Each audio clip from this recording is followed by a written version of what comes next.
All right, this is my Lab 3 submission. So here's my register, 32-bit register.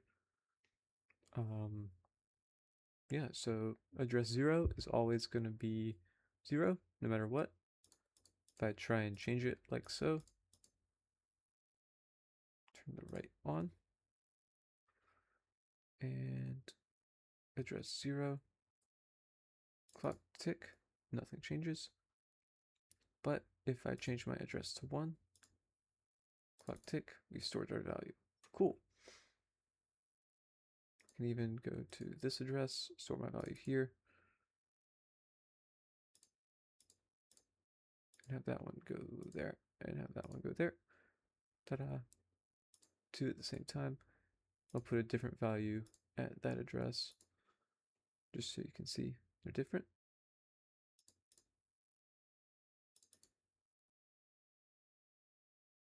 Oh, I'm at address 0, I'm writing that, whoops. There we go, write that at address 1.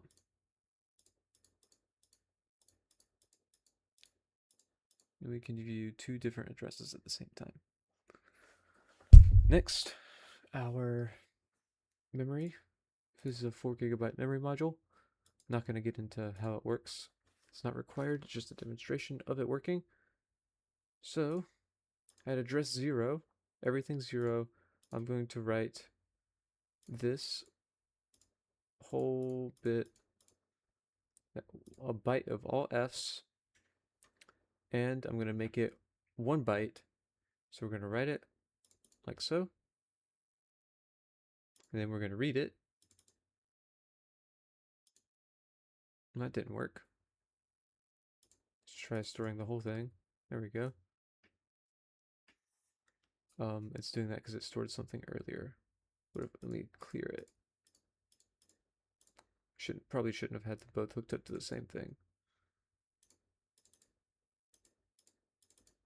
There we go. Okay.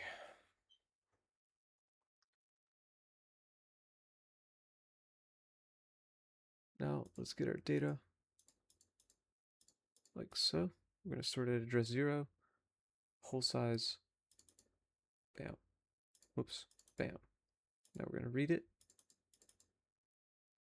Why do I have to do that twice, I wonder? Maybe it's to do with this. Yeah, it's definitely to do with this. That's an error on my part. That shouldn't be there. Oh well, that's just going to be a bug with my memory.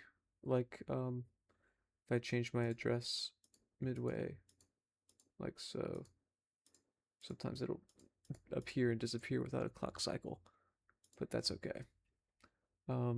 Here is the sign extension of the 1 byte that I stored at address 0, the byte of all ones. And if I store a byte that isn't all ones, like so, and then I read it, see, it fills it with zeros. And if I go to, say I want to store a byte with all ones at the next row of memory, I will write it like so. And then I will read it, the next row of memory, but then I'll read the first row of memory. See, it doesn't need a clock cycle. That's an issue I do not know how to fix. And then if I want to store it at, say I want to store this number at the 3rd address, like so. And then I want to store a byte of just 1 at the 4th address. Well, it would be this address. I haven't used that one yet. Okay, and then say I want to read the whole thing. Bam. Those are all 4 numbers I just stored all together. And if I want to read just half of them, I would do that. There's the first half, or that's the second half, sorry. And that would be the first half with the sign extension. Cool. And I have 4 GB of memory because I have a 32 byte selection.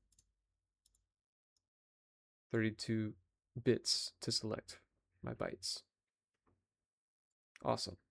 That should be all of the lab all of lab 3 demonstrated right there. Thanks for watching.